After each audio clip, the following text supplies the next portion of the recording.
What's up, everyone? Welcome back to the podcast. I am your host, Greg Helbeck, and I'm here with Eric DiNicola and Nick Earls, and we're going to talk all about multifamily investing and doing ground up development deals today. I'm looking forward to this interview because there's a lot to learn from these two gentlemen, and it's really impressive to see what they have accomplished in their journeys so far as real estate entrepreneurs. So before we get into the nuts and bolts of the show, can each of you guys just give the listeners a little bit about your background and how you got to where you are today?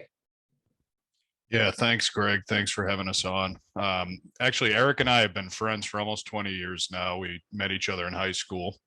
We were kind of, like most entrepreneurs, had kind of a rebellious streak or just that inclination. We didn't want to work for someone else. We wanted to kind of carve our own destiny. We knew that since we were kids, but obviously we didn't know how we were going to accomplish that when we were 15, 16. So we went our separate ways for a few years, went to different colleges, and I ended up getting my real estate license, and I was exposed to the world of real estate investing. And I told Eric, he was living in New Jersey, and he can kind of go into his background prior to the founding of the company when he gives his blurb. But I told him this real estate investing looks like a really good pathway for what we're trying to do. You can emulate success. It's pretty straightforward. You got to just put in the work and, execute properly. So we had this idea that we'd save up money and we'd buy a rental property. And we were saving up money for probably like four years, almost 5 years. And in 2015, we saw an opportunity a little bit different than what we had originally envisioned. Instead of buying a rental property, I had noticed just as an agent that there was a lot of opportunity in the Boston condominium development market.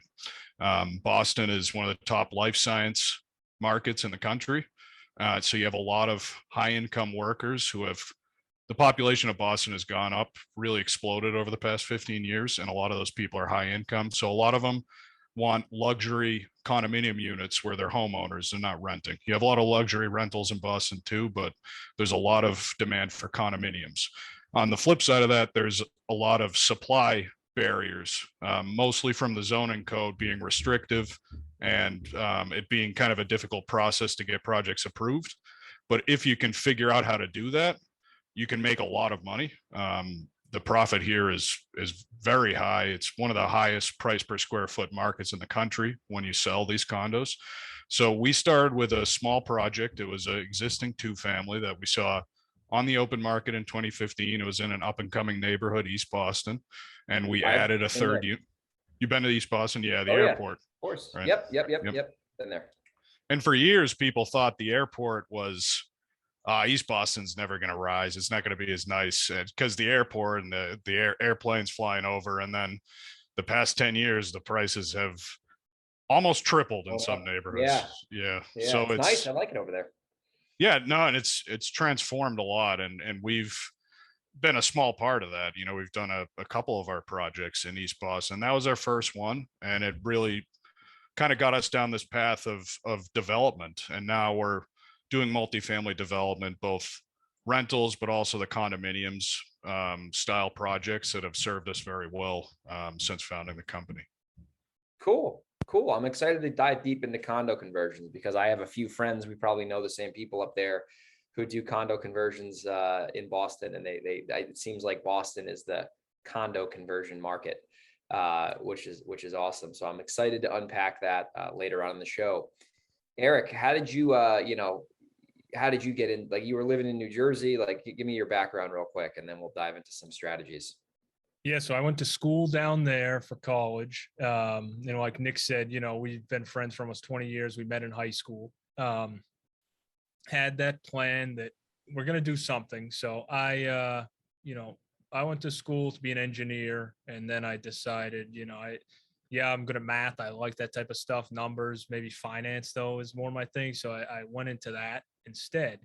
I was trading stocks, dealing with public equities, and then worked for a company that was dealt with private equity. So I kind of had a lot of experience from both sides of the market and kind of where investors like to park money, and was kind of learning about that. And in the background, I had known, and Nick had mentioned me, look, let's start saving for this. This is kind of the route to take. Real estate, most of the wealthiest people in the world all, own real estate. A large portion of them, gathered that wealth through real estate. And kind of both of our goals eventually was just really, permanent security for our future families at that point. And so I decided, I decided, okay, I have to come back up here. Let me do this with Nick. I'm going to invest with him. The first project was a 2-family in East Boston that we added a third unit, added an addition and a third unit, and it was a by right project within the zoning code. And that kind of set us off from there. We ended up selling all 3 as individual condos for more than we had even projected. The projections are pretty good to begin with. And so from then on, we kind of started rolling into other projects, tried to get a couple at once. We originally self-GC'd early on. We did some renovations and conversions, but then we really got into doing new construction, ground up, knocking down whatever was there. If it was an urban infill project, like a lot of these East Boston type projects were. And so, we've worked very well together. We've been friends for so long. We have a good dynamic where we'll do a lot of that. We don't always divide and conquer. We'll do a lot of the stuff together, kind of brainstorm. But we both have our strengths. And it's kind of led us to the point of, okay, we're now looking at big developments, and how we made that leap was kind of bringing in investors. So going from the 3, 4, 6, 7, 9 unit buildings that we were doing to now, we have a 32 unit. We have offers in on 100, 200 unit apartment complexes where it wouldn't be condos. And so that's kind of the trajectory we're taking now, where it's, we have an expertise in the condo development game. And like you said, Boston is very unique in that respect, that it's like very high rents. So you think, okay, I mean, why would you not develop rentals there? But there is still this delta between the condo prices and the rents that maybe you don't see in some other markets, where there's an opportunity in condos. People are moving in, very strong life sciences cities, a lot of employees in that, education as well, medical. So it's made it easy for us, not easy, but it's made it easier for us to kind of choose that path early on, stick with it, and then branch out into apartment development as well. Yeah, no, that's awesome, man. Especially you guys obviously started small, which is still kind of big for most people to hear. Like doing a condo conversion is a little more complicated than doing a fix and flip in a neighborhood, right? With 3-bed, 2-bath houses. So a little bit more red tape, which we'll unpack, but it's cool to see how you guys have started that way. Yeah, for sure. I'm from New York, so it's like building department hell over there. So you started with this, you're doing this, and you're obviously getting into these bigger deals now. So I want to unpack a little bit of condo conversions if people aren't familiar with them. I'll inform the audience what it is, and then I'll ask you guys some more strategic questions and specific questions. So condo conversion is basically when you have a multifamily property, let's say a 2-family, 3-family, 4-family, whatever, and you're buying the building on the basis of the fact that it's a multifamily, and then you're converting each unit into condominiums and selling each unit off individually. So basically you can buy a multifamily on the paradigm of a multifamily based on a certain price per square foot. You can add a lot of value by obviously converting the units into condos, which we'll get into, and then you're selling those units on a completely different multiple because now they're condos, now they're not individual units. So you said earlier, there's a big delta between that price on a multi versus that price on a condo, mainly due to the demand. So first question about that, did I hit that on the head or did I miss the mark on that? I think you described condo conversions in general very well. One thing I would add is that a lot of times for our projects, we're not buying an existing building. We might even knock down a building that's there. Oh, so you're developing them. Ground up, building condos. Envisioned from day one as a condo building. So it's a multifamily building and you build it as a multifamily. That's the use code legally. But then at the end of the project, you'll just register it as a condominium building and split up the units. Yep. So that's what we do. How much red tape? So for example, where I do a lot of business in the New York City, tri-state suburban area, so that, an hour outside of New York City, I've found that building departments in towns are, I mean, necessary. They're generally going to be a pain in the ass, but at least up in my neck of the woods, they are like unreasonable. And it's like, we're doing one right now where we're just fighting with the town and it's this whole mess. What is the city of Boston specifically like when it comes to this type of kind of project? Because obviously you guys are making it work, but there's probably some resistance. And I'm sure there's a long process that goes into getting these to the finish line. So like give the listeners a little bit about like that process from start to finish, high level. Yeah, so it's going to depend on the big factor that's going to really give you a lot of pain or make the process a little bit easier is if the project is allowed by the letter of the law. What does the zoning code say that you can build? If the zoning code says you can do 3 units and you're just trying to do 3 units, then you're golden. If the zoning code says you can only build commercial structures, non-residential, but you're trying to build an apartment building, for example, or a multifamily condominium building, you're going to have to get special permission. What that process looks like varies from municipality to municipality, but we generally call it just this whole process, we call it entitlement. And you're getting special permission of some kind for what you're envisioning to build on this parcel or parcels. So if it's by right, I'm not going to say it's easy. You're still dealing with a building department, which is like, can be like pulling teeth sometimes, obviously. And we've had some nightmare issues with them. But the biggest hurdle is getting that zoning approval, especially in a place like Boston, where neighborhood groups and civic associations have a lot of power. Yep. And what ends up happening is normal people, I call them, will get a notice for a new development going up, half a mile away or whatever. And it'll be on a Tuesday night at 7:30 p.m. And they'll say, all right, I don't have time for this, go ahead, build it. And they'll throw it in the trash. And the only people end up showing up are the people who get pissed when they see that notice. People are anti-development. A lot of old people who would just, want the city to be frozen in time from 1970 or whatever.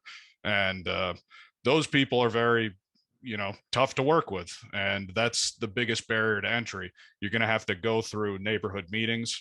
You're going to have to go to meetings with civic associations. And once you've reached some kind of consensus, you're going to have to get some kind of approval. You don't have to have unanimous, but you have to have some amount of approval that's equal or greater than the amount of opposition you have on your project. Then you'll go to the zoning board of appeals and they'll ultimately decide the fate of your project. Now that all sounds kind of scary, but it's because of these barriers to entry that the prices are so high for these condos when you sell them, because there's a supply shortage. There's a demand supply imbalance. So while we might hate the process, at the same time, if you're willing to scale those barriers, you're going to be making a lot of money. So it is a niche that, figuring out how to do what's frankly a political process. Our zoning attorneys, that's former really what politician. Yep, exactly. Yeah. And we didn't envision that. We thought it was, hammers and nails going into this, and ended up being a lot of politics. So yeah, right. And if you're virtual, you're pretty much dead in the water. If you're trying to do this from Minnesota or something, I mean, you're better off just getting a lottery ticket, because that I could just see that being like, if you're local, I could see there being a lot of value you can add and go into the meetings, and travel isn't that bad. So are you tying these deals up with contingencies? Are you closing and then going through the ringer with these? Because that, as a fellow investor, I'm all about minimizing the downside, maximizing the upside. So if I close on a piece of property and I then have to go through this, dog and pony show, I'd be thinking, okay, what are the chances this is going to get denied? What are the chances this is going to get approved?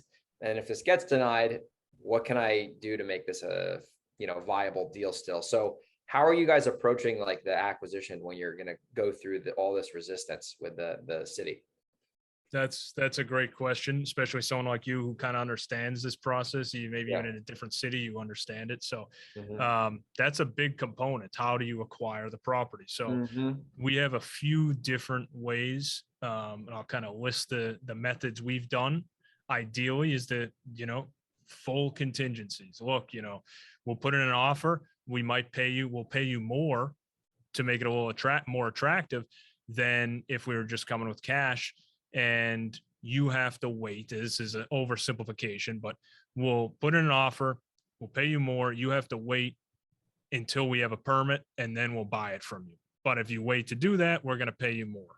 Maybe there's some component of certain deposits become non-refundable after X amount of time. Yeah. So that's the ideal situation, because like you said, it limits the downside. You go into it and you say, okay, I get to, month 16 here and it's not going well at all. I go back to the owner and say, I'm sorry, but we're backing out of this. And they knew that going in. Now they agreed to that. No, you're not, surprising them. So that's kind of one way. Another way is we might just buy it outright if we think there's a really good chance that we'll get these zoning approvals we need. Or if we look at it and we say, okay, look, if we're denied, it's a 3-family zone. Maybe we could still do a 3-family building, 3 condos that could still break even or make a little money. Now, if it's going to lose money, we probably won't do that. But if worst case is it breaks even, we might still do it, because we say then there's no opposition. You don't have to go through all these meetings. You just go and get your building permit. And I say that as if it's like easy. It's still going to be a 6 to 8 month process. On Tuesday, you walk out Wednesday with a permit. Right, exactly. It's still a long process, but the risk that you can't do that is very low, because the letter of the law, the zoning code, says you can do it. And so those are kind of 2 ways. And a third thing we have done, and this is a great type of deal.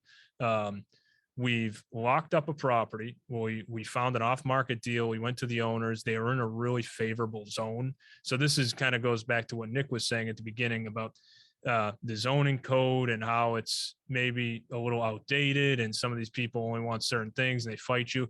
So we had an example where we found this great zone, very small in Boston, where the dimensional requirements, where they said, the max amount of stories, the density, the front setback, very favorable. We could do a very large building for a small lot size. But the catch was, even though it was all houses in this neighborhood, residential was actually forbidden.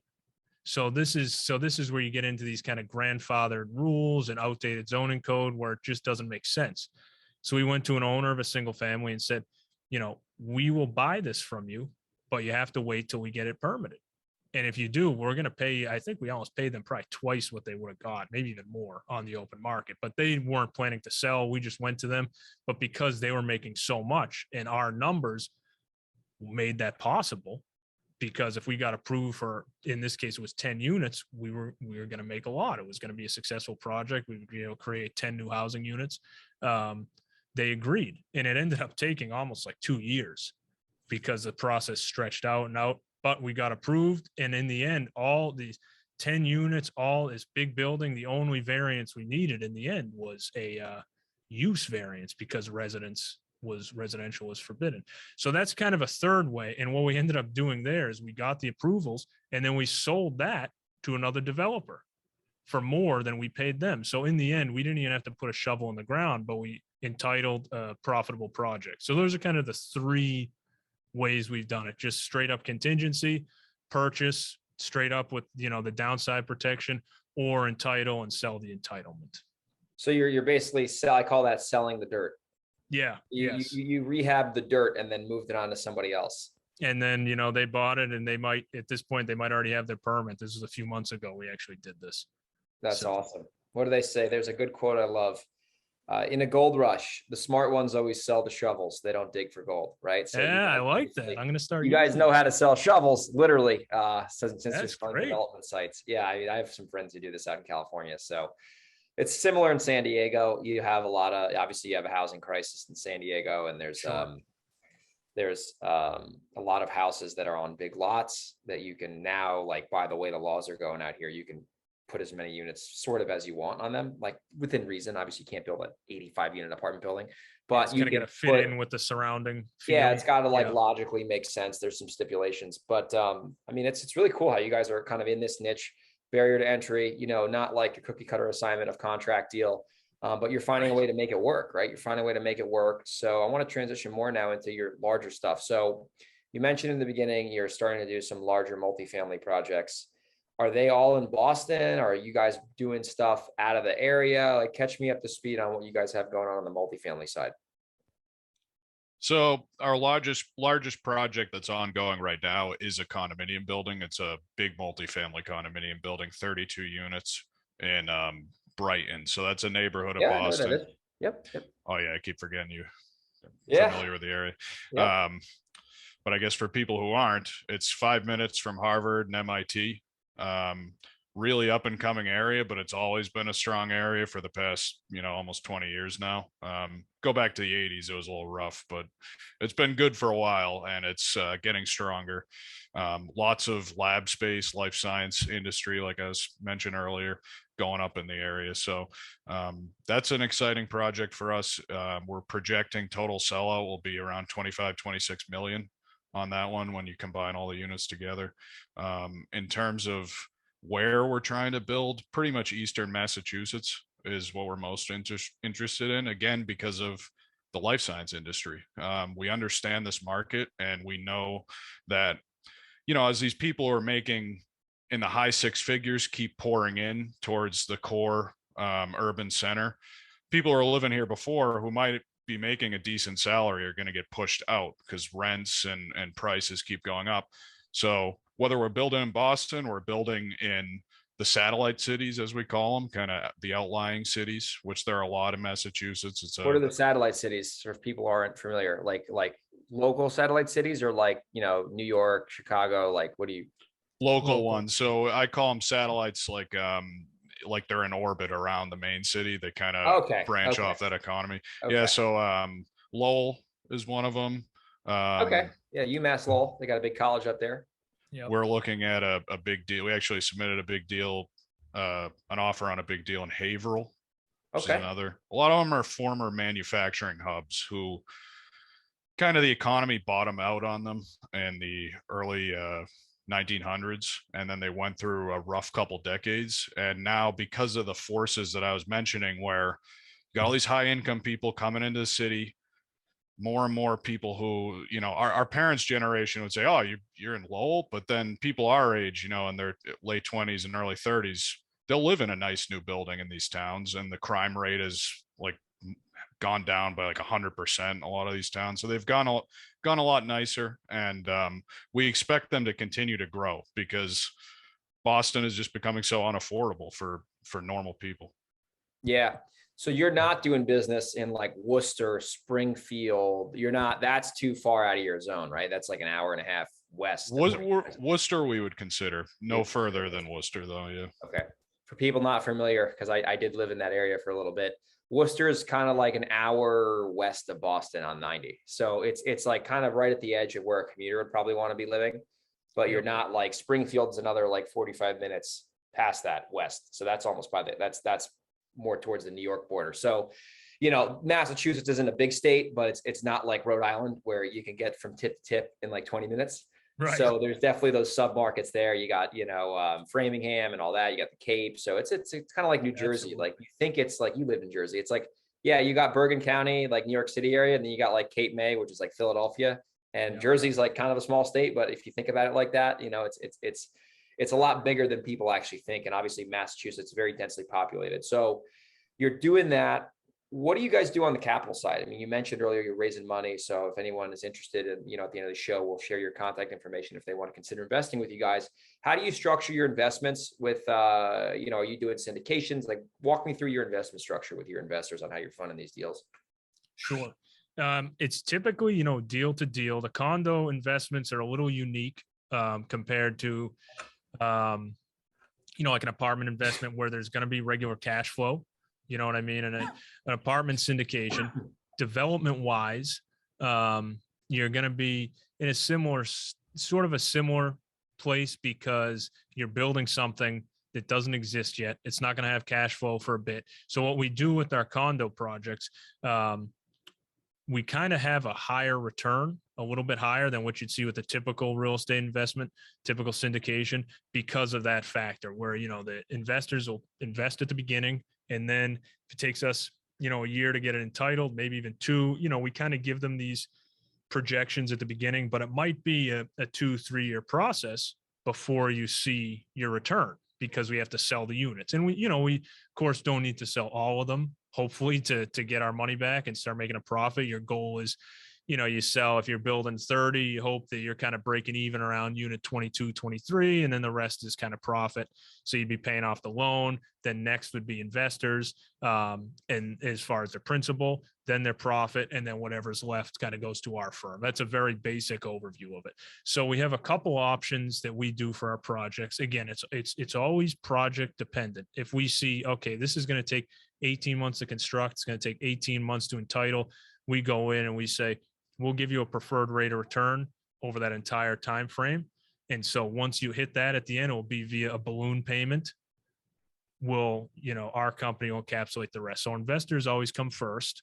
They have to be interested in a little bit higher risk, but not really, because we have good experience in construction. That's kind of, people think, oh, new development there, it's a lot riskier. That's why the returns are higher. It is, but not maybe as much as people would think. So if you're interested in that and able to wait a little bit instead of receiving, quarterly distributions, which you wouldn't in these, you're going to make a higher return in the end. And you're only really talking a 2, 3, 3.5 year process. So that's one option.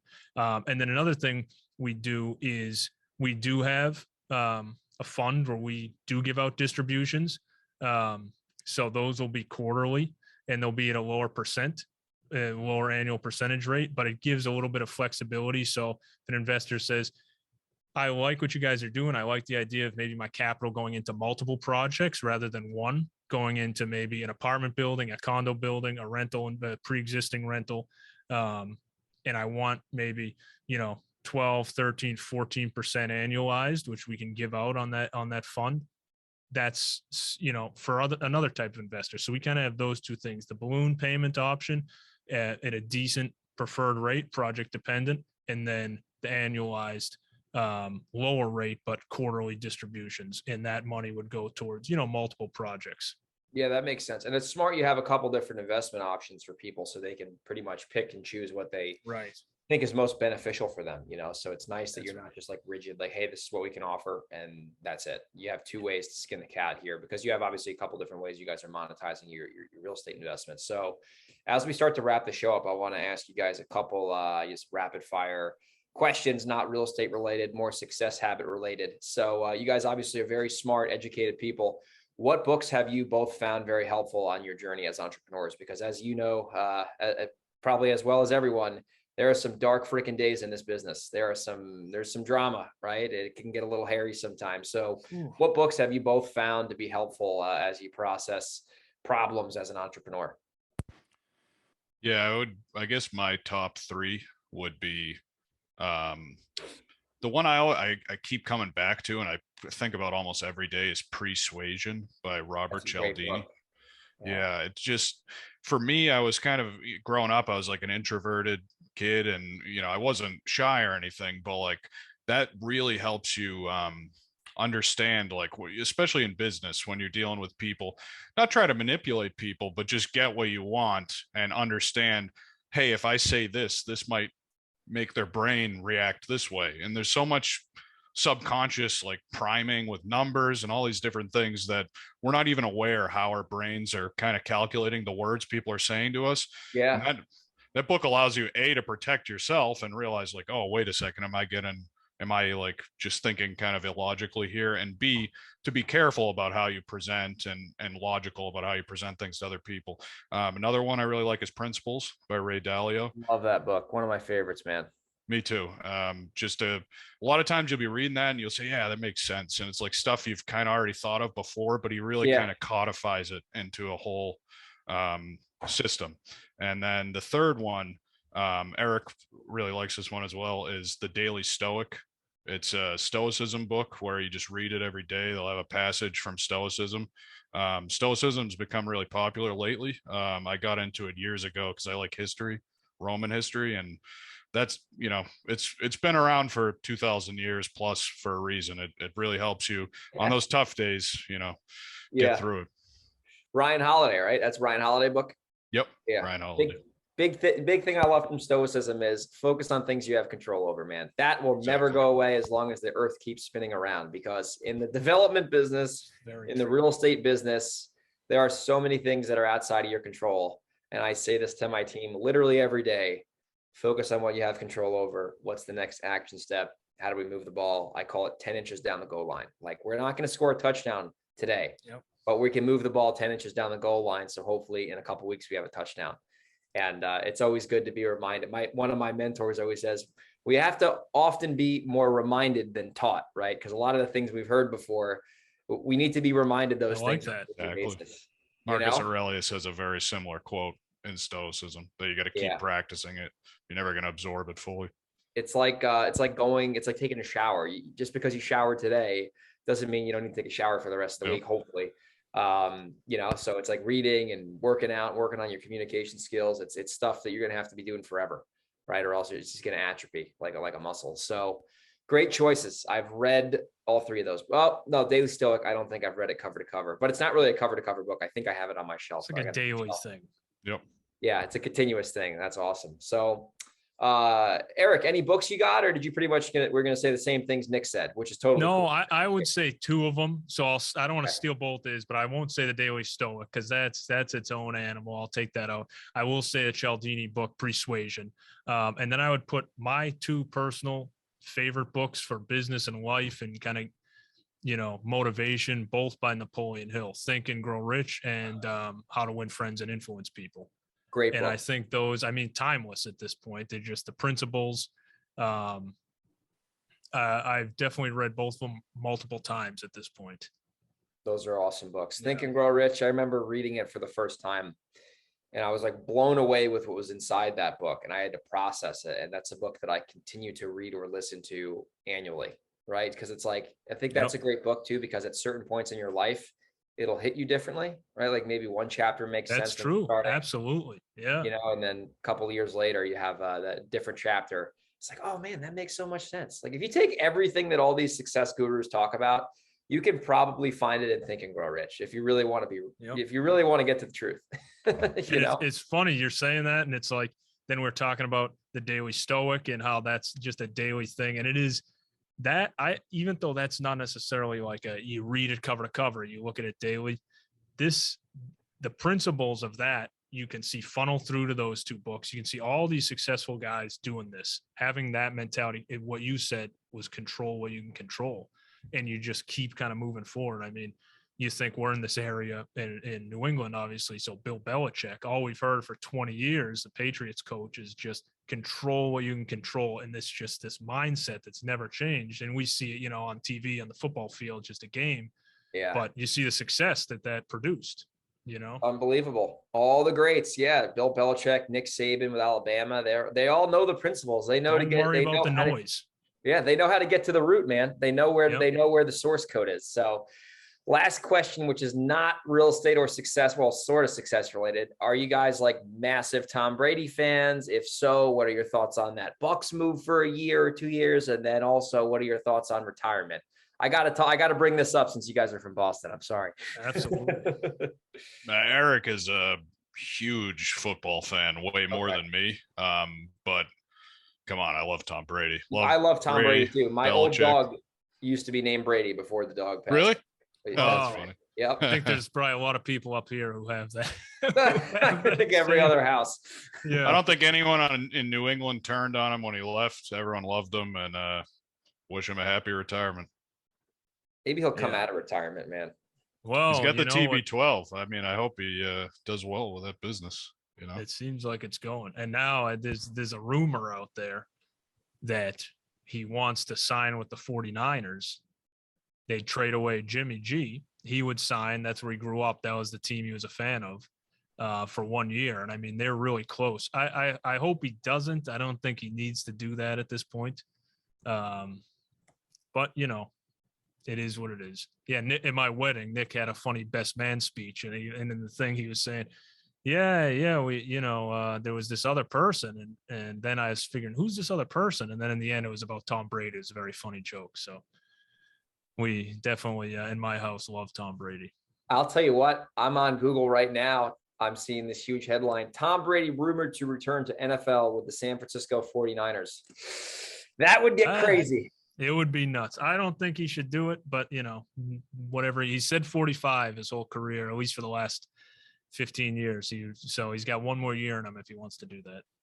It will be interesting. Either way, I'll be watching once in a while when I'm not tied up with real estate projects. So both of you guys, I appreciate you being on the show today. This was a lot of fun. It was a pleasure meeting both of you. If people want to follow both of you guys, invest in your deals, you guys have all great content you put out. What's the best way for people to get in touch with you guys, your company? I'll make sure we have that included in the show notes so any listeners can follow up with both of you. Yeah, the best place to start is our website, winterspringcapital.com. We've got ebooks, articles up there all about development and investment. We've got testimonials from our past investors, investor portal if you want to see our current deals. The ebook I wrote about condo development, if you're interested in reading more, is at winterspringcapital.com/development-book. And Eric and I are both on LinkedIn, just our names, Nick Earls, Eric DiNicola. We also post a lot on Instagram, like job updates. And so if you want to check us out on Instagram, Winter Spring Capital, one word. Awesome. We'll make sure all that's in the show notes. I appreciate you guys joining me today on the show. It was a pleasure. And I hope you both have a wonderful rest of your afternoon. Take care. Thank you. Thanks, Greg.